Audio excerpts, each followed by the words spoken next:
Uh, Good morning, everybody. I am here to start a YouTube channel with a very good friend of mine.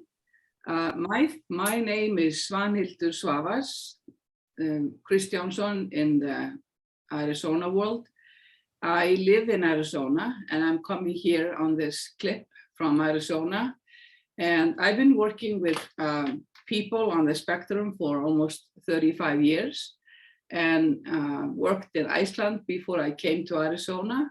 And then I have certification as a teach certified consultant. And today I wanted to introduce to you a very good friend of mine, Ingibjörg Álfrós Björnsdóttir. And I want her to go ahead and introduce herself. Here you go, Ingibjörg.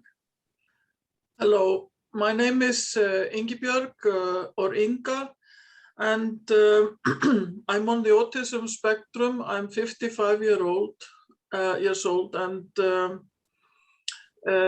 we are going to discuss various things connected to autism on this channel, all kinds of things related to autism. Yes, over to you, Sander. The first question I want to ask you, Ingibjörg, is to ask you about how was elementary school? How did that go? In the beginning, everything was fine. I learned to read by myself when I was around 5 years old. I was already reading fluently. So school didn't start until I was 6 years old. So when I started school, I was already reading fluently.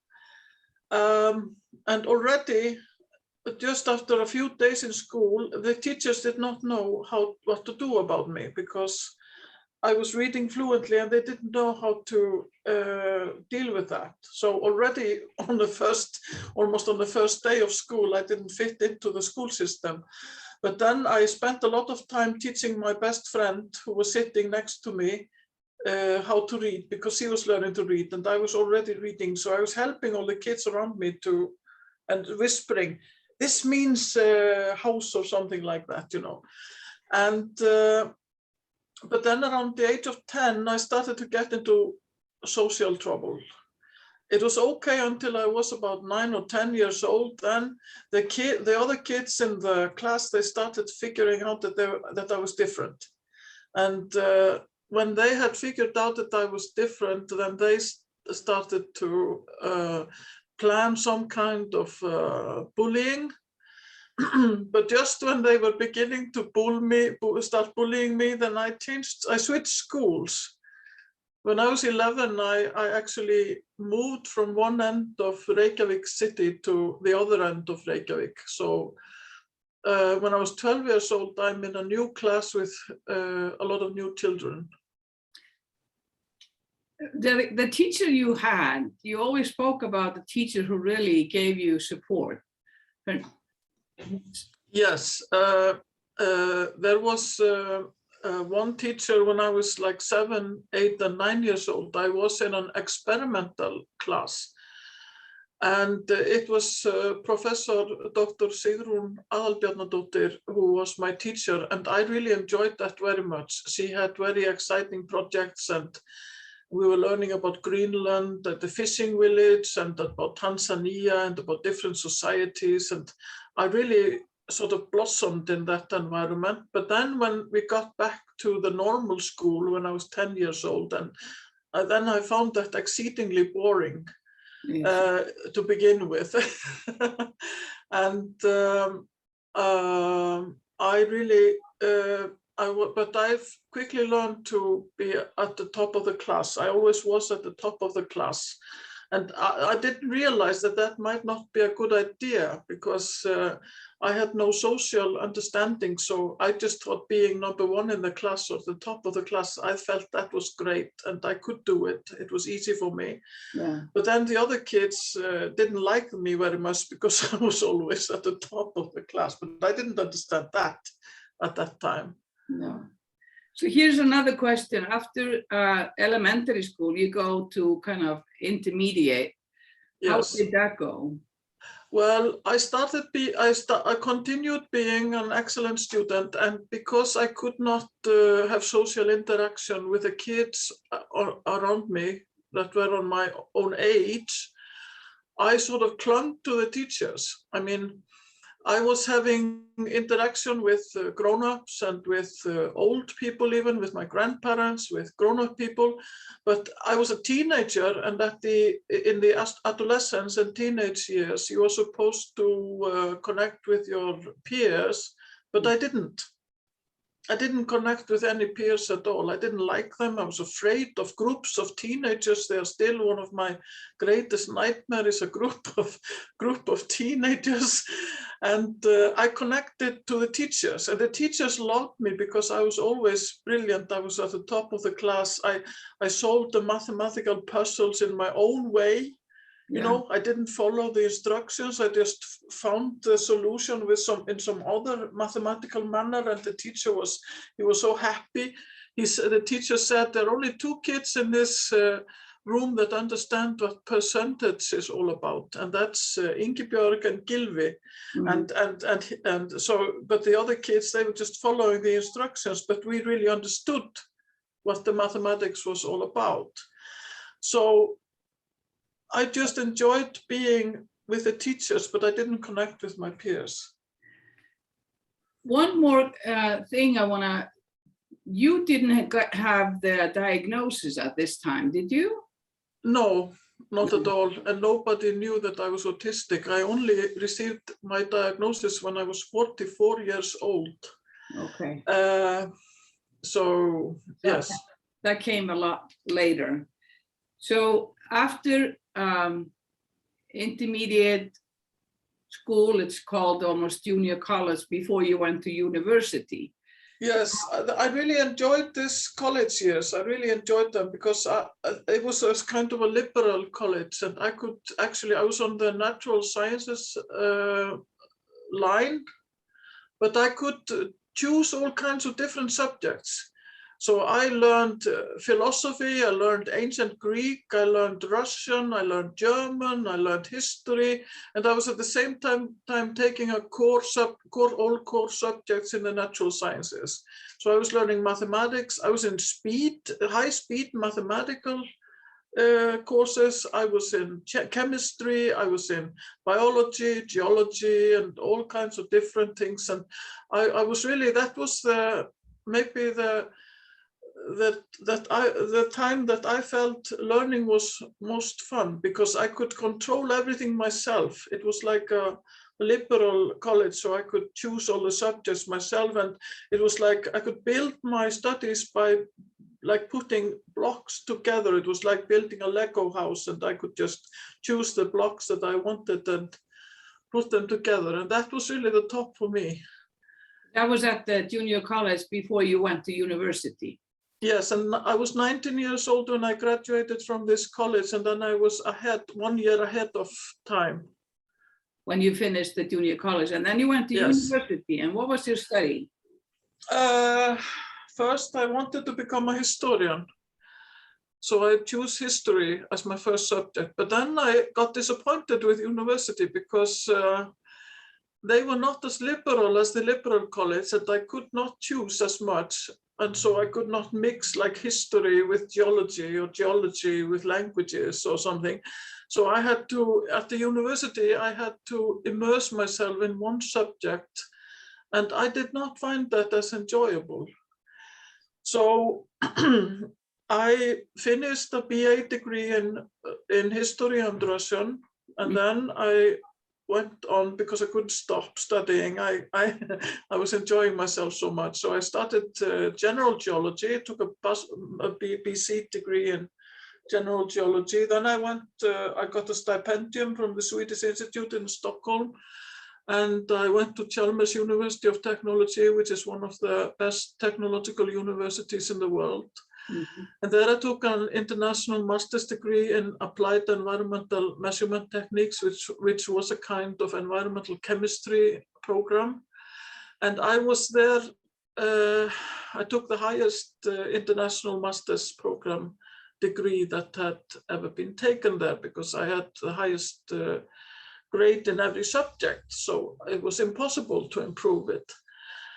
And then I got a job. Okay. Yeah.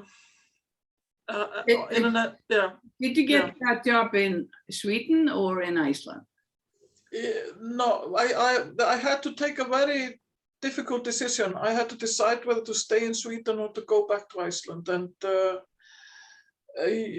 it's impossible to tell what is the best decision, but I went to the Icelandic embassy in Stockholm, and the embassy told me that it was better for me to stay in Sweden, that I would get a better job and the better prospects in Sweden. And I didn't realize at that time that the prospects in Iceland were not very great. Actually, jobs in natural sciences are very few in Iceland. And for women, it has been even more difficult to get the few jobs that are available anyway.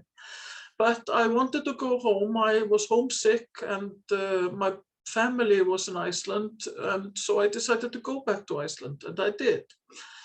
And I got a job in an engineering office, because actually I think many engineers are on the spectrum as well, because they are a bit square, like people sometimes say. They're very good at mathematics, and they think in lines, and so actually I kind of fitted into the engineering environment, yes.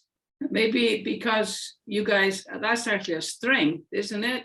That you have this tunnel vision on, your focus is so strong, focusing on details, which is characteristics of many people on the spectrum, which is helpful for scientists, isn't it?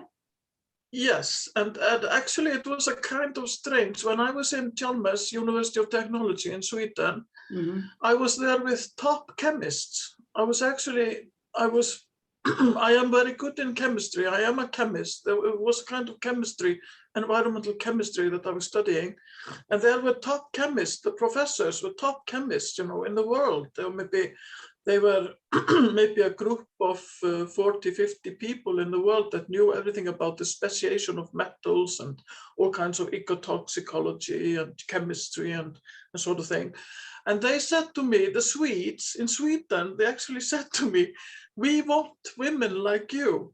We are looking for people like you. We exactly want people like you. You are exactly the kind of student that we want. And that was the first time in my life that I experienced fitting into any kind of social situation. It was the first time in my life. I was like 25 or something at that time.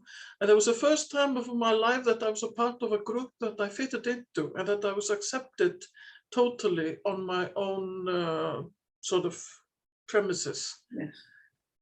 And the Swedish people told me, actually, you are okay. And I could hardly believe it. Yeah. Well, so perhaps you should have stayed in Sweden. Yes and no, because if I had stayed in Sweden, it probably would have been better for my career. But then I would not have met my wonderful Icelandic husband, and I would not be married to him today. So that's... yeah, there's always... Yeah. There's good and there's bad in our decision, isn't it? Yeah. Decision. But Icelanders have always found me strange. I've always been kind of odd in Iceland. In Iceland, I'm always kind of strange person, odd person. But in Sweden, they were quite different. It was strange to experience it, really. So now you come home and you get a job in Iceland. Yes. And what's the job? I was an environmental specialist in this engineering office, almost like an environmental engineer, but I'm really not an engineer because I don't have all the math that the engineers have, but I was more like an environmental chemist. I was working as an environmental chemist, as a specialist. And I did a lot of environmental impact assessments, and then I was also working with all kinds of pollution problems and trying to prevent pollution, because Iceland was then still pristine environment in many ways. And but then then I didn't want to work on the big Kárahnjúkar Dam, which was the government had decided, the politicians had decided to build a very large dam called the Kárahnjúkar hydroelectric dam. But I refused to work on it because I felt it was just destroying, there was a great lagoon and I thought it was destroying too much land and I didn't agree with it. It was bad for my conscience. So I said, no, I don't want to work on it. And then I was simply fired.